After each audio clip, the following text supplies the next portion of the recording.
Josh Webster is a physical therapist, gym-going content creator that has built a following of over 75,000. He uses his following to offer a fitness coaching program as well as a fitness app. He tries to provide his audience with as much fitness and wellness value as possible. And based on his growing following, he's doing a pretty good job of that. Now, this is a show where I interview creators and try to get their insights on growing and monetizing a following on social media. This is the Hayden Smalley Show.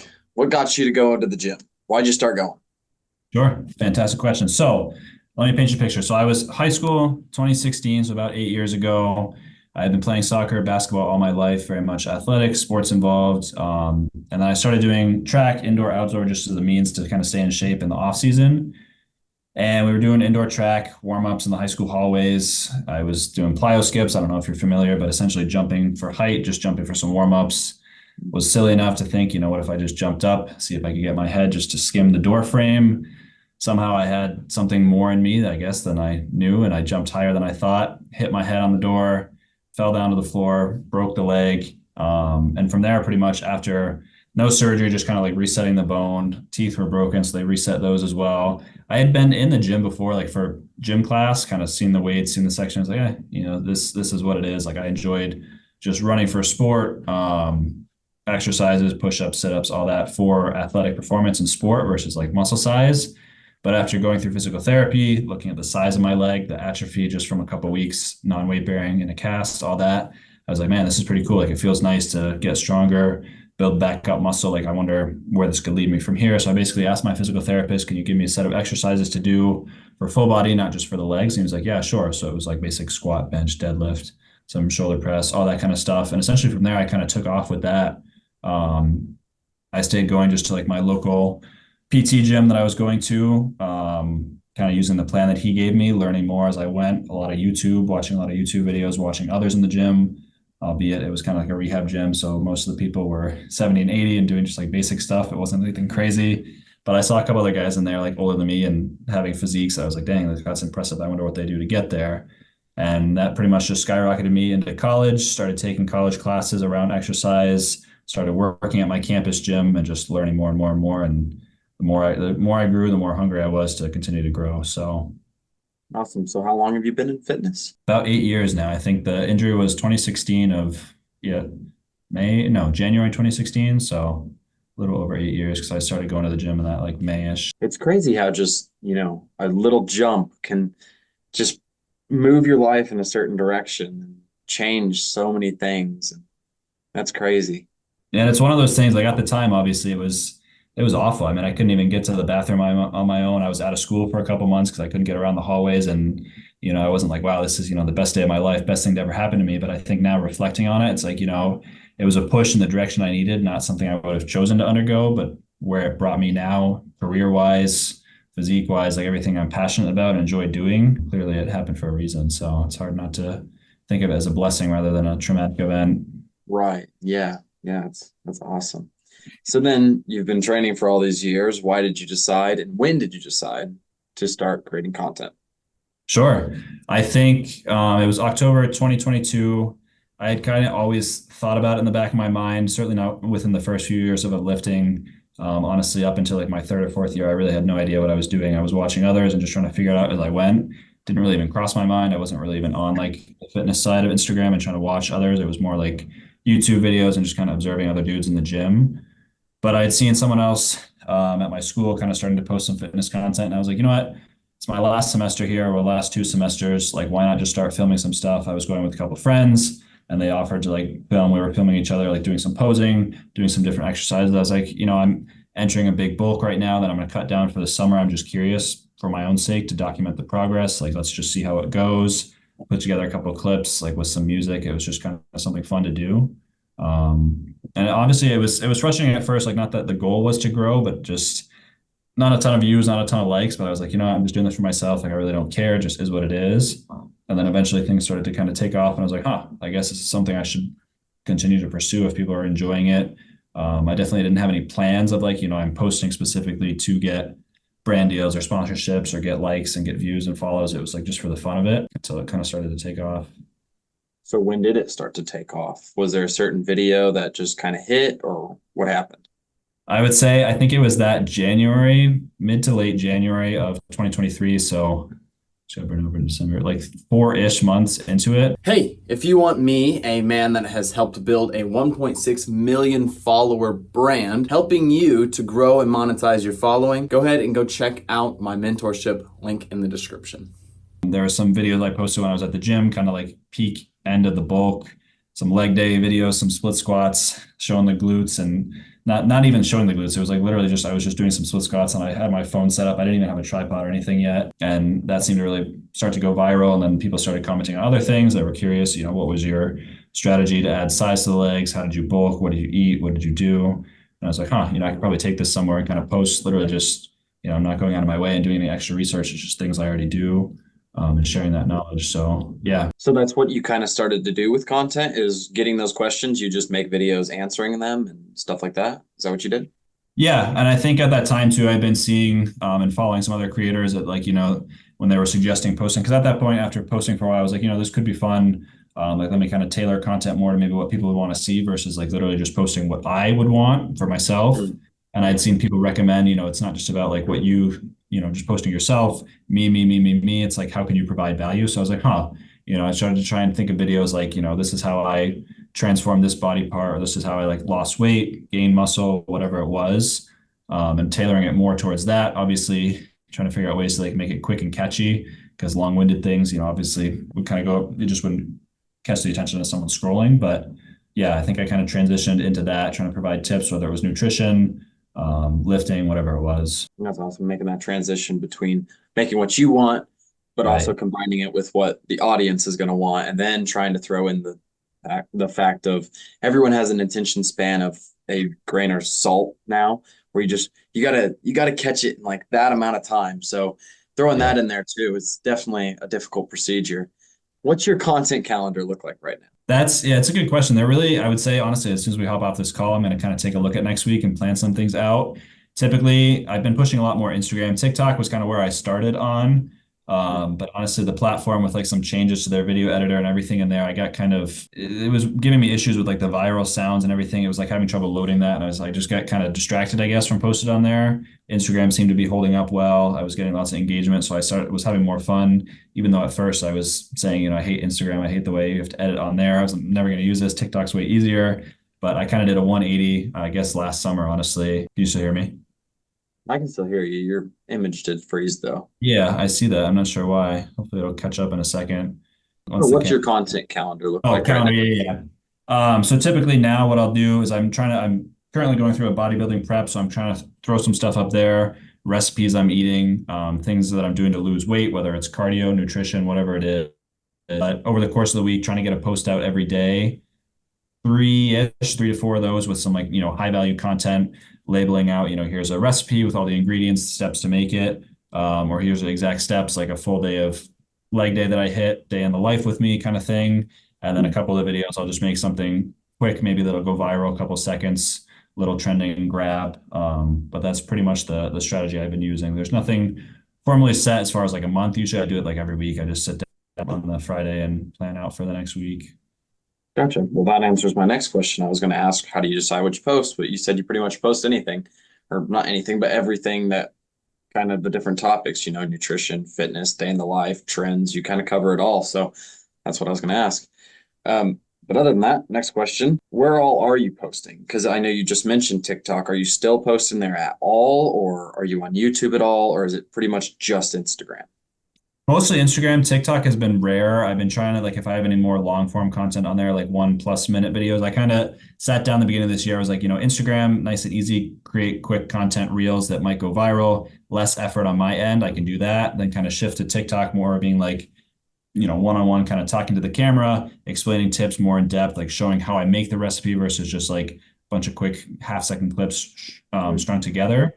And then at the start, I guess 10 weeks ago, when I was starting going through the bodybuilding prep, I started a YouTube channel just to kind of put up day in the life with me, a day of training, eating, all that kind of stuff. Again, another way of long form content and trying to kind of connect with the audience, and as well, again, just to document progress, if anything, but have a way for other people to follow that along as well. Sorry about this. I don't know what's going on now. It's telling me it's not Oh, responding, but at you're least you can good. hear me.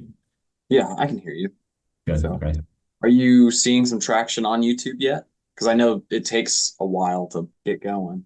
Yeah, I would say I think when I first launched it, like there was a few loyal people on Instagram, TikTok that were excited about it. I think last I checked, I'm close to 300 subscribers. I started to do like a little bit of short content, like just using the same stuff I would have posted Instagram or TikTok, putting it up there to see how that would do. Because I heard from some friends of mine that go on that use YouTube that that's an easy way to gain subscribers. But at the same time, I think that it's been slower to catch, but at the same time, it's been enjoyable to make the long form content. It's kind of a switch up, and I can just do one day instead of having to like trying to think each week like, do I want to film today at the gym or tomorrow or next day every day? It's like I'll just go in and kind of film one day with long form. Obviously, it'll be like horizontal, so I kind of have to shift the aspect ratio, but then I can just use those same clips and put them in an Instagram post or TikTok as well. So it kind of takes the effort out of creating the content and filming the content if I just know I'm doing it in one day. Yeah. So, are you currently monetizing this following? In for Instagram, definitely, and like TikTok, kind of. It just feels like there's more engagement. It's easier to engage with people on Instagram, like through story polls and DMs and Definitely. everything. So I found that to be pretty helpful. But as of last summer, I was starting the online coaching, and then just recently, last week ago, yesterday, I launched my own custom fitness app that people can download and just pay like a monthly subscription for meal plans, workouts, community feature, a bunch of other helpful bonus content as well. So I've been excited about that. YouTube, there was obviously the thought YouTube I know is a great place to monetize once you have a substantial following, but that's less of the reason I would say I did it. I more just did it to track my own progress and obviously see where it goes. If it caught on, I'd be happy to go that route. But yeah, So, are you full timing this then? Are you making that amount of money?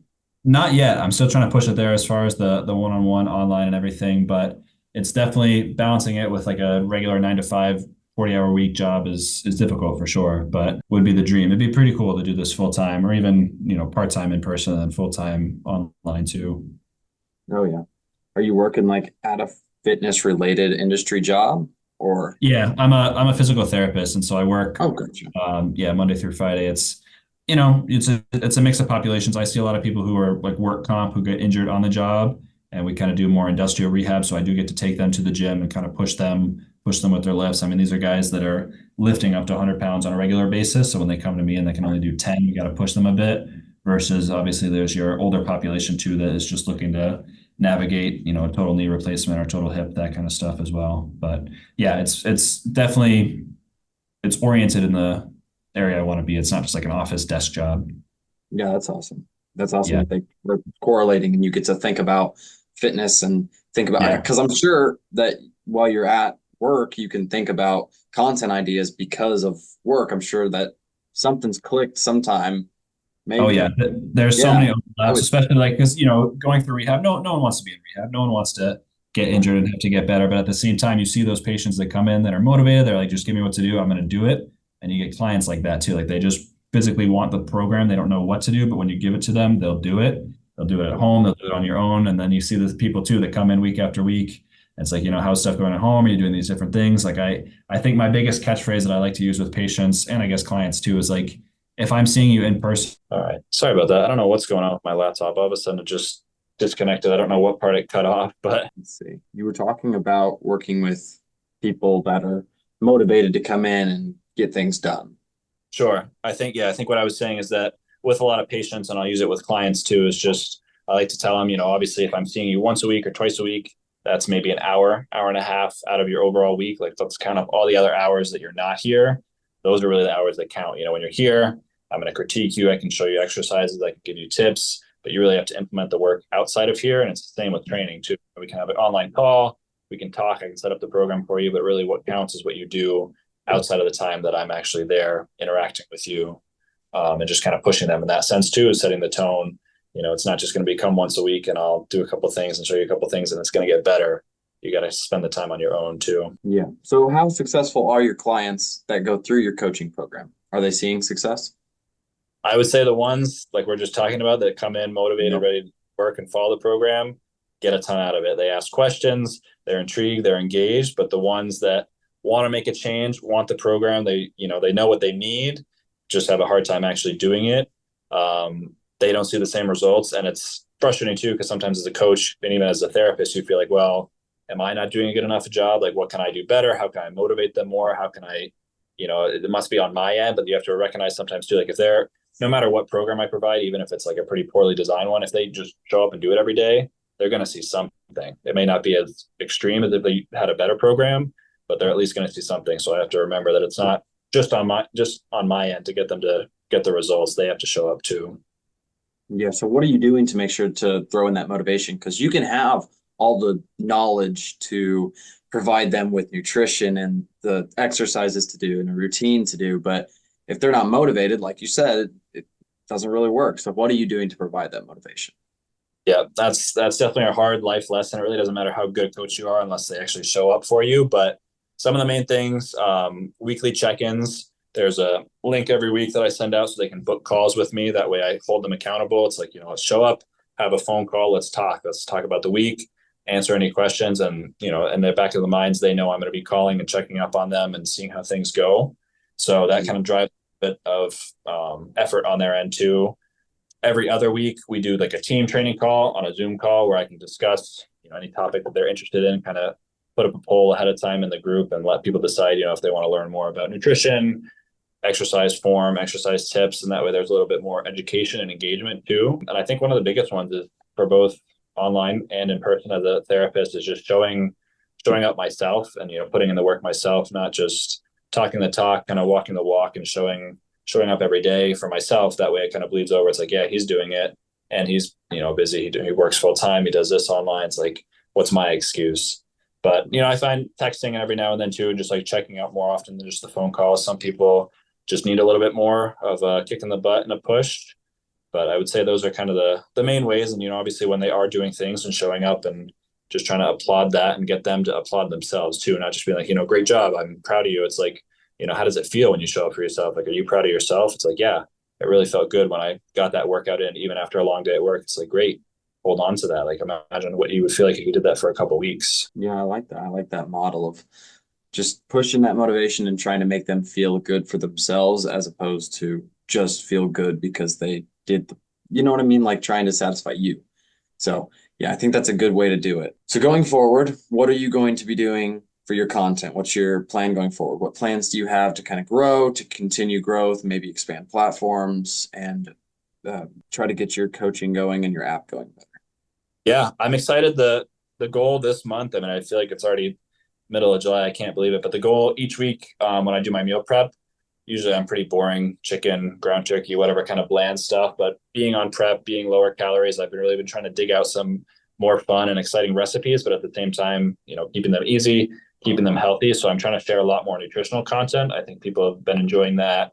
And I've been enjoying and making it too. It's fun to kind of cook and throw up something different in the routine. So definitely pushing more nutrition than I have been fitness. And I think on the fitness end, pushing more mic'd up stuff, whether it's in the gym or just more voiceovers.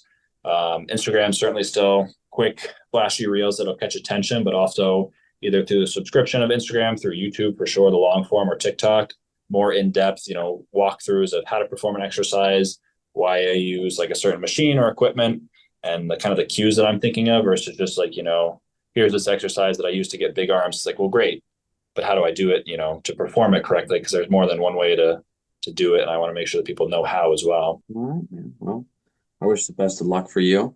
Thank you. It was a pleasure to talk to you and meet you. So thank you again for setting this up.